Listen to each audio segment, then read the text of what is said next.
the president warns and pronounced himself before me many times that as president, he needs to manage the electoral cycle from the IEBC all the way to the Supreme Court. And many times he indicated his desire to have the entire bench replaced so that he can put in place a bench that will do what he wants. In a dramatic turn of events, former Deputy President Rigathi has once again sparked controversy with a fresh expose, alleging that President William Ruto is scheming to remove Chief Justice Martha Koome from office. Yes, it is. I was Deputy President and Principal Assistant to President William Ruto, and I'm privy to many things. I also have a responsibility as a leader in this country to let the people of Kenya know what is happening. President William Ruto schemed a long time ago to remove Justice Martha Koome as Chief Justice and President of the Supreme Court because of refusing to be compromised. And he shared this with you? He shared with me, and many times he even quarreled me that a daughter from the mountain is being problematic and accused me of being unable to manage Martha Koome to do things the way the president wants. And I told him it's not possible. I had many discussions with Martha Koome, and she's a stricter to the rule of law and constitutionalism. She's a very respectable judge, very qualified, and she got that job through merit. And I was against it. According to Rigathi, Ruto's plans extend beyond just Koome, aiming to purge the whole entire judiciary bench, including the current bench, in order to establish complete control over the judiciary and the IEBC. This move, he claims, is part of a strategy to ensure that Ruto secures a second term in office come 2027 elections. And I think the matter was put on hold until I was hounded out of office. And the matter now has been put in top gear, not just to remove Martha Koome as a Chief Justice and President of the Supreme Court, but to remove the entire bench of the Supreme Court. And I must tell the people of Kenya that we must be very careful, because the president warns and pronounced himself before me many times that as president, he needs to manage the electoral cycle from the IEBC all the way to the Supreme Court. And many times he indicated his desire to have the entire bench replaced so that he can put in place a bench that will do what he wants. And that is very dangerous for the country, because if he puts a bench that he wants to manage the conflict, if any, after the elections, the people of Kenya will not accept it. And what is happening is very simple. The president has the numbers in the Judicial Service Commission. So any proceedings against Justice Martha Koome and the 7 judges and the other 6 judges will just be a kangaroo court. It will just be like what happened to me in the Senate and the National Assembly. It will be predetermined. The president will thereafter set up a tribunal himself, and he will determine the outcome. So what we are looking at, I'm not just defending Justice Martha Koome. It's the entire bench of the Supreme Court. These are judges of impeccable credentials. These are judges with proven track record. These are judges who have made monumental decisions in accordance with the rule of law and the Constitution for the benefit of the Republic. And if the president has his way, bulldozes through the Judicial Service Commission, where he has the numbers, these judges will not get any justice. It will be a kangaroo type of thing. And then they'll give a recommendation to the president to set up a tribunal to try them. And the outcome is predetermined. He argues that Ruto has already effectively captured both the parliament in the National Assembly and the Senate. And now only the judiciary remains for total control of state institutions. If successful, Rigathi warns that Kenya would be in a perilous situation, as these power grabs would silence opposition voices and eliminate any obstacles to Ruto's second-term ambitions.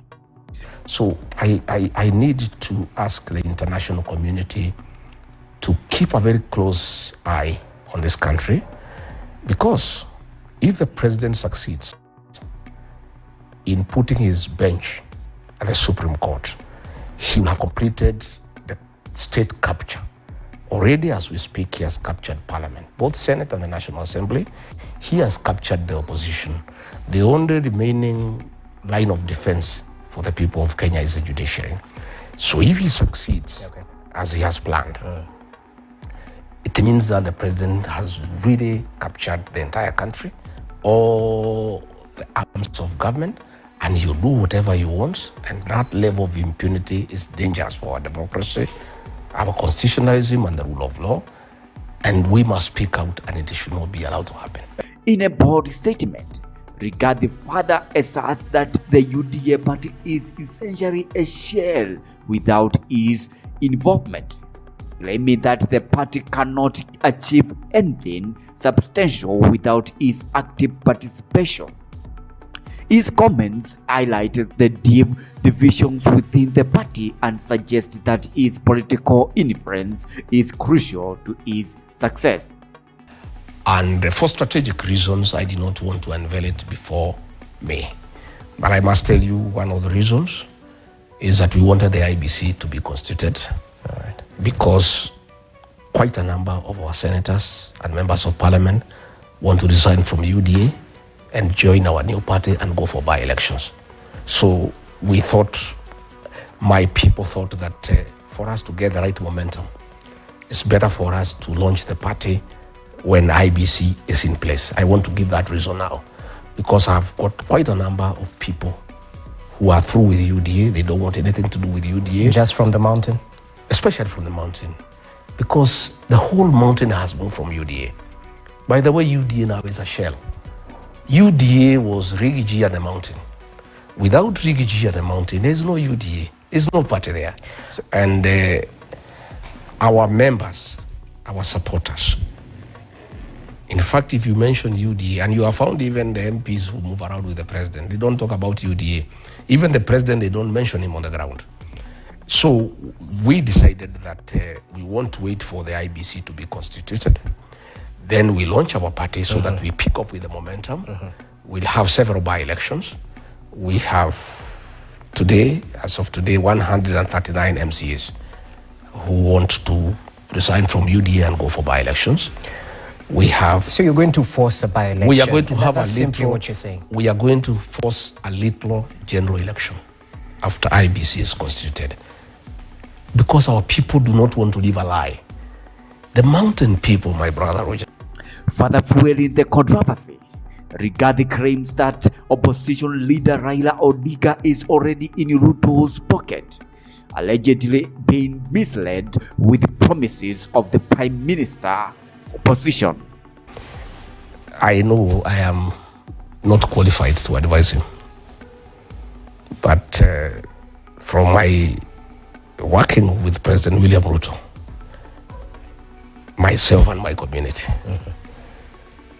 let them be very careful. I have heard them promise him to be Prime Minister. That is a lie, it's conmanship. There is no such position available in this country because it's not there in the Constitution. For you to create the position of Prime Minister, it means you have to change the structure of government. You would have to go for a referendum. Yes. Today, if there is a referendum, it will be a referendum against the leadership of President William Ruto, and you will lose in the morning. So that position of Prime Minister is not available. So who's playing who? No, William Ruto is playing Raila Odinga. Let me tell you. There is no such position. So it's just a con.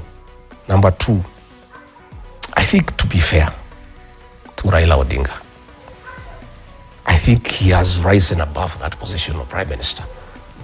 The man has wanted to be president 5 times. He now wanted to be the chairman of the African Union Commission. I think taking him back to the position of prime minister is a bit demeaning. In my view, the former prime minister has two options. In my view, I cannot advise him. I cannot pretend I have the capacity to advise him.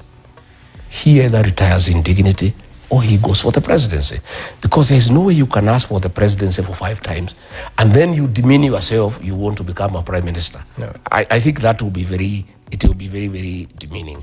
This comes after a recent joint appearance by Raila and RUTO in Mombasa, where the two leaders seemed to share a moment of unity, raising suspicions that there may be a more than meets the eye in their political relationships. I'm going to meet with my friends, my supporters, and I'm going to consult widely what's going on forward.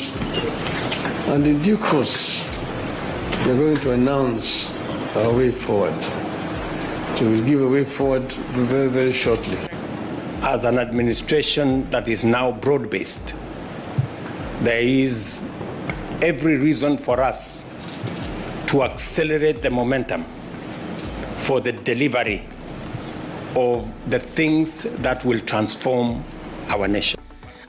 There will be extensive consultations across the political divide as we work towards the unity of our country and the progress of Kenya.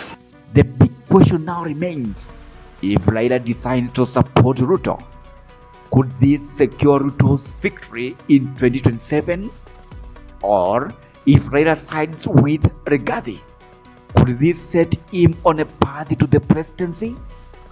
Time will tell, but what is clear is that Kenya's political landscape is rapidly evolving, and the stakes are higher than ever. This is Stephen, GC News.